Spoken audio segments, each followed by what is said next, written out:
लोग कहता है कि बिहार में जातिवाद है जी धर्मवाद है। जी अब देखेंगे कि मुजफ्फरपुर में जब लॉर्ड फर्नांडिस जिस धर्म से आते हैं जी उस धर्म के शायद गिने चुने अंगुली पर सैकड़ों में लोग होंगे, बावजूद उनको परास्त करके फर्नांडिस ने दिखलाया कई बार सांसद बनकर यहाँ से। ग्राउंड में क्या है, लोगों की समस्या क्या है, लोग क्या चाहते हैं जनप्रतिनिधि से। तो बिल्कुल राजनीतिक दलों के जो मुद्दे हैं वो, और फिर जो आम आदमी की समस्या है बिल्कुल अलग अलग है। आम आदमी की समस्या है कि उनके स्वास्थ्य का मुद्दा है, उनके शिक्षा का मुद्दा है, उनके महंगाई का मुद्दा है, उनके रोजगार का मुद्दा है, उनके खेत के जमीन पर जल जमाव का मुद्दा है। तो ये मुद्दा आम आदमी का मुद्दा है। महीना है अक्टूबर और यह महीना जो है काफी त्योहारों का महीना है, और खास तौर पे अगर कहें बिहार की बात करें तो बिहार में छठ पर्व जो है काफी धूमधाम से मनाया जाता है। सामाजिक समरसता का यह पर्व है। दीपावली भी इस बीच में है, लेकिन हम आज बात करेंगे, पूरे भारत की नजर बिहार पर है और वह है बिहार का चुनाव। बिहार का चुनाव नवंबर में होना है और पहला फेज जो है 6 नवंबर को है। तो आज हम बात करेंगे, उत्तर बिहार का इलाका मुजफ्फरपुर है और मुजफ्फरपुर इलाके में मुद्दे क्या हैं, लोगों के मुद्दे क्या हैं, इस बार चुनाव में क्या होगा।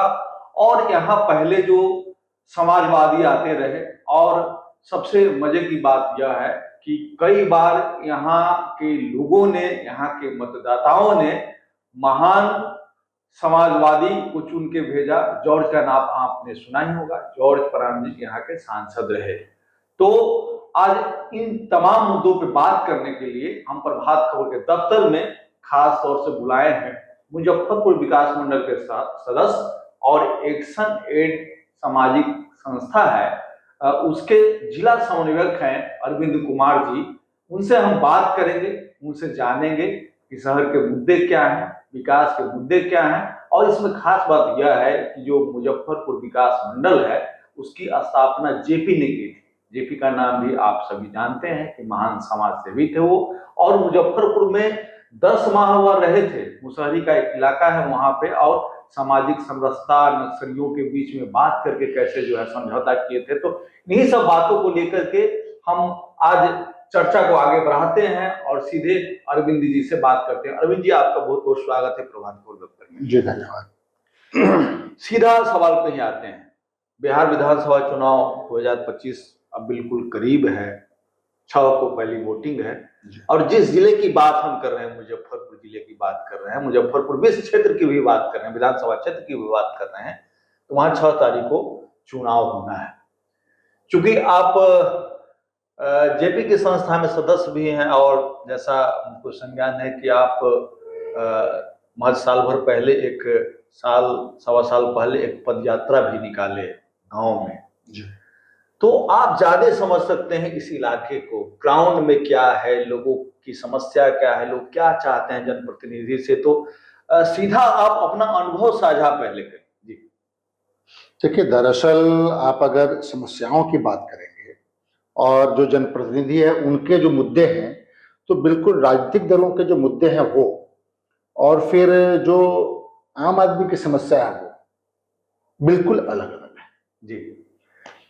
आम आदमी की समस्या है कि उनके स्वास्थ्य का मुद्दा है, उनके शिक्षा का मुद्दा है, उनके महंगाई का मुद्दा है, उनके रोजगार का मुद्दा है, उनके जीविकोपार्जन का मुद्दा है, उनके आपको आवास का मुद्दा है, पेयजल का मुद्दा है।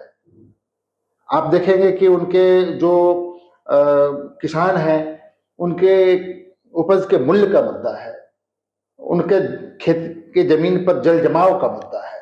तो ये मुद्दा आम आदमी का मुद्दा है। ठीक बात है। दूसरी तरफ जितने भी जनप्रतिनिधि हैं, जो 2 तरह के अभी गठबंधन है बिहार में, दोनों गठबंधनों के जो मुद्दा है उनका मुद्दा फिर बिल्कुल अलग है, जिसमें कहीं कोई इसकी समस्याओं का निदान नहीं है। तो उनका जो ग्राउंड में जो लोगों को जाना चाहिए, जो भी राजनीतिक दल है जी, उनको चाहिए कि मुद्दा को ग्राउंड से लेकर के तब लाएं और तब अपना मैनिफेस्टो बनाएं और तब लोगों के बीच जाएं। सीधे बात हम शहर की करते हैं। अगर मुजफ्फरपुर की बात करें, सांस्कृतिक शहर रहा और यहाँ से जो है जॉर्ज फर्नांडिस को भी यहाँ के मतदाताओं ने चुन के भेजा। जिस तरह का हथकड़ी लगता हुआ वो दृश्य भी जो है बिल्कुल संज्ञान में है हम लोगों को। तो क्या लगता है कि यहाँ क्या करना चाहिए, क्या मैकेनिज्म डेवलप करना चाहिए?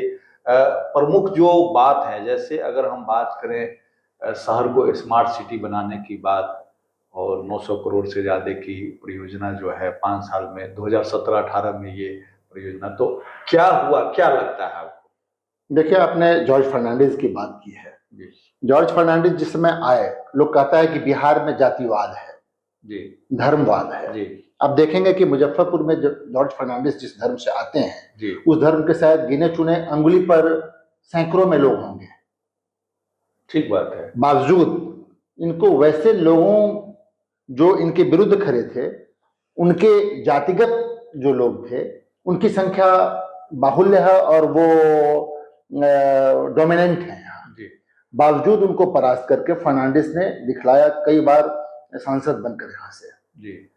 तो यहाँ के आम मतदाताओं की जो स्थिति है वो और अन्य जगह से भिन्न है। वो ज्यादा राजनीतिक जागरूक तौर पर के लोग हैं, लेकिन राजनीतिक दलों ने यहाँ के लोगों को बांट दिया। आप देखेंगे कि लगातार एक ही जाति विशेष के लोग लगातार सांसद बन रहे हैं, और आप जब ग्राउंड पर जाएंगे तो देखेंगे कि जिस जाति के वो सांसद हैं उस जाति की आप अगर स्थिति देखें तो शायद वो अभी हाशिए पर वो समाज है, जबकि उस जाति के यहाँ पर लगभग 35 वर्षों से एक ही जाति के सांसद हैं। आपका एक पुराना अनुभव रहा है, इसी में ऐड ऑन हम करेंगे एक सवाल जो है कि बड़ा अच्छा आपने कहा कि उस समय यहाँ के लोग चुन के भेजे, और अभी हाल के दिनों में जो खासकर जो है बिहार की राजनीति की बात अगर करें हम, तो उसमें निश्चित रूप से जाति एक एक केंद्र में है।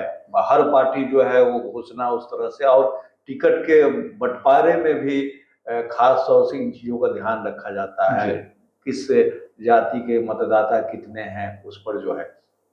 तो ऐसा क्या हुआ कि यहाँ के लोगों का जो है पूरा मूड बदल गया?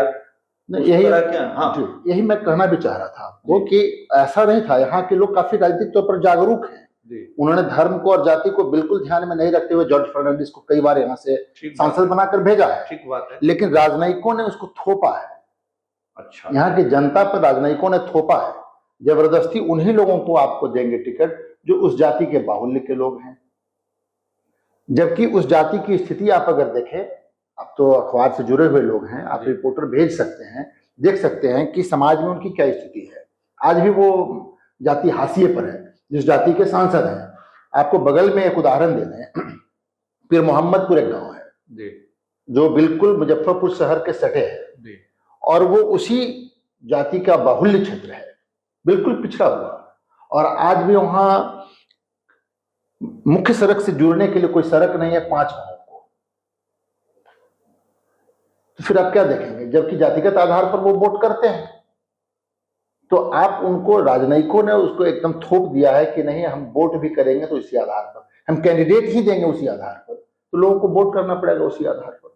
आप कैंडिडेट अगर देंगे फर्नांडिस के तौर पर, निश्चित तौर पर लोग वोट उससे इतर करेंगे। मतलब आपका कहने का यह सवाल है कि अगर वो मतलब कैंडिडेट का जो चुनाव है उसमें जो है, खैर ये मसला है। सबसे बड़ा यह है कि इससे शहर के विकास में जो बात होती है, जो मुद्दा रहता है, अभी जेपी को भी हम पढ़ रहे थे, समझ रहे थे, 74 के आंदोलन में भी जो है मुद्दा बेरोजगारी, भ्रष्टाचार, विकास की बात, शिक्षा, तमाम चीजें जो है। ठीक है कि वो एरा था, अभी का जो एरा है, तो आप अगर इस तरह से देखें इस परिप्रेक्ष्य में कि मुद्दा में क्या हुआ क्या नहीं हुआ, हुआ क्या यहाँ, यह भी एक सवाल है। कुछ तो कुछ हुआ होगा, क्या लगता है आपको, क्या हुआ? नहीं, हुआ में है कि आपको मुजफ्फरपुर में कैंसर अस्पताल खुला है जी, तो एक बड़ा योगदान है मुजफ्फरपुर में कैंसर अस्पताल का होना जी। आप देखेंगे कि टाउन थाना के पास जो पहले गुमती हुआ करता था जी, वहां भी ओवर ब्रिज हो गया है जी। आमगोला में ओवर ब्रिज हुआ है, भगवानपुर में ओवर ब्रिज हुआ है। तो ये बिल्कुल अब कहा जाएगा कि कुछ कोशिश हुई है कि यातायात को नियंत्रित किया जाए। तो इसको आप कह सकते हैं कि निश्चित तौर पर कुछ होने का मसला है, एयरपोर्ट की भी बात अभी एयरपोर्ट की भी बात हो रही है, तो आप उसको आप मानेंगे कि निश्चित तौर पर कुछ होने की बात हुई है, ये सब चीजें हो रही है, तो ये आप मान सकते हैं। इस बार जो है, जो 3 लाख से अधिक मतदाता हैं यहाँ, क्या लगता है इस बार आपकी समझ क्या कहते हैं? क्योंकि आप जो है गांव में घूमते हैं, एक तरह से ग्राउंड पे आप जाते हैं अपने काम को लेकर के, जिस संस्था से आप जुड़े हुए हैं। और हाल में, जैसा कि पहले मैंने बताया भी कि हाल में आपका कई गांवों में दौरा हुआ, तो उस दौरा में क्या बात निकल के आती है? खासकर वोटर जो है, उस तरह से वोटर जिसकी लिटरेसी रेट कम है, साक्षरता दर कम है, लेकिन वो वोट कहाँ करते हैं? अगर हम बात करें हाल के दिनों में, तो कई तरह की योजनाएं, सरकार की योजनाएं आई, तो उसका क्या रिफ्लेक्शन इस वोट पे पड़ेगा, इस चुनाव में आएगा उसका? देखिए, आपने जेपी की चर्चा की है थोड़ी देर पहले, आमने सामने उनकी किताब है जो उन्होंने मुशहरी में रहकर लिखी है जी। वो उसमें कहते हैं कि अगर जो सरकारी योजनाएं हैं जी, अगर उनका धरातलीकरण हो जाए, धरातल पर वो आ जाए, तो अपने आप में एक बड़ी क्रांति हो जाएगी। जी। आप अगर सिर्फ योजनाओं को देखेंगे हर डिपार्टमेंट वाइज, तो इतनी योजनाएं हैं जिसकी जानकारी करना आदमी को मुश्किल है। जिसके लिए वो योजना है उनको पता भी नहीं है कि वो योजना आखिर कौन सी योजना है जो उनके लिए है। आप देखेंगे कि अभी तक लोगों को घर मिलने की बात है, बहुत सारे लोग हैं जिनको आप देखेंगे कि आज भी बेघर हैं, सड़कों के किनारे हैं। ठीक बात है। तो उनका जमीन मिलना चाहिए, पहले बासगी जमीन की बात होनी चाहिए, तो बासगी जमीन की बात हो तब तो घर हो। आखिर उनके रोजगार की बात हो, मनरेगा के रोजगार की बात हो जी। तो इस तरह की चीजें, अगर योजनाएं हैं, सभी लोग जानते हैं कि मनरेगा है, लेकिन मनरेगा जो है वो पैर के बल खड़े हो, 100 दिन रोजगार की गारंटी है उसमें, ये जानकारी आम आदमी को हो, ये जानकारी हो कि काम का आवेदन देंगे, आवेदन देने के इतने दिनों बाद हमको काम मिलेगा। आप आज जिस पलायन को रोकने की बात लोग कर रहे हैं, उनको होना चाहिए कि इतने दिनों काम का आवेदन करने के बाद अगर नहीं मिलेगा तो बेरोजगारी भत्ता मिलेगा, क्या प्रोसेस है। तो ये जानकारी उन आम लोगों तक नहीं है, वो प्रोसेस का, मैंने योजनाओं का, तो मतलब एक क्या प्रक्रिया है, जागरूकता का अभाव उस तरह से। बिल्कुल, पहले तो जागरूकता का अभाव है, फिर नेगोशिएशन का अभाव है। अगर जागरूकता हो जाए तो नेगोशिएशन जो होना चाहिए पदाधिकारियों और उन आम लोगों के बीच, वो नेगोशिएशन नहीं हो पा रहा है, तो इस तरह की चीजों की कमी है। तो वोट कहाँ जाएगा इस बार? मतलब ये थोड़ा कठिन सवाल है, लेकिन तमाम चीजों के बाद, चूंकि आपका एक लंबा अनुभव रहा है और आप घूमते हैं, लोगों के बीच में जाते हैं, बात करते हैं, तो तमाम चीजों के बाद भी ये कठिन सवाल है। लेकिन हम किसी पार्टी विशेष की बात नहीं करेंगे अभी, न किसी चीज के लेकर कहेंगे कि भाई आप जो है फलाना पार्टी को लोग वोट करेंगे या इसको करेंगे। लेकिन उनके बीच जो एक मुद्दा है और जो चीजें हैं, और जैसा कि जॉर्ज का भी संदर्भ, और ये बड़ा अच्छा आपने कहा कि भाई उस समय उस कालखंड में, और ये अच्छा है, इस शहर की अगर बात करें, मतदाताओं की बात करें, तो कैसे तो एक आपकी समझ में क्या आइडियोलॉजी होनी चाहिए लोगों को वोट करने के लिए? माने आप अगर वोट के लेकर के जागरूक करना चाहते हैं लोगों को, कौन क्या करेंगे नहीं करेंगे, आपको लगता है? नहीं, वोट को लेकर के चाहिए, जो हमारे सामाजिक संदर्भ के लोग हैं, उनको चाहिए कि लोकल स्तर पर उनकी अपनी भी कुछ डिमांड्स हैं। सरकार, ये जो पॉलिटिकल पार्टी हो तो अपना मैनिफेस्टो देती है, ठीक है, लेकिन हमारे जो लोग हैं, जो सामाजिक संदर्भ के लोग बैठे हुए हैं समाज में, जो आम आदमी से रोज जुड़े हुए हैं, उनको भी चाहिए कि पब्लिक के जो डिमांड्स हैं विधानसभा वार, उसको बाकायदा नोट करके, और वो सभी विधानसभा में अपने अपने प्रत्याशियों को, साथ ही जो राजनीतिक दल के जो यहाँ बैठे हुए उनके अध्यक्ष हैं, ये कौन करेंगे ये चीज? जो आपकी समझ में जो सोशल सेक्टर में जो लोग बैठे हुए हैं, बहुत सारे लोग ऐसे हैं जो डायरेक्ट आपको पॉलिटिकल पार्टी में नहीं है, वो सामाजिक संदर्भ से जुड़े हुए भी लोग हैं।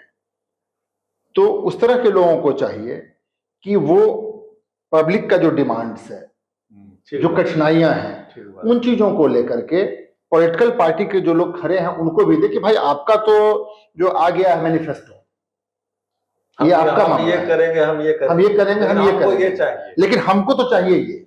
बढ़िया, ठीक है। मान लीजिए जिसको पेयजल की व्यवस्था नहीं है, जिसको अभी आपको आवासीय भूमिहीन है, जिसके खेती के जमीन पर जल जमाव है, आप देखेंगे मुजफ्फरपुर में कि हजारों एकड़ जमीन पर आपको जल जमाव है, जिसमें आपको लगभग एक खेती हो पाए या कोई खेती नहीं होती है। तो उनकी समस्या है, तो वो अपनी समस्या निश्चित तौर पर अपने प्रतिनिधियों को दें और उनके जिला अध्यक्ष को दें कि भाई मेरी ये समस्या है, आप अगर इस पर कितना काम करेंगे, कोई आश्वासन दीजिए।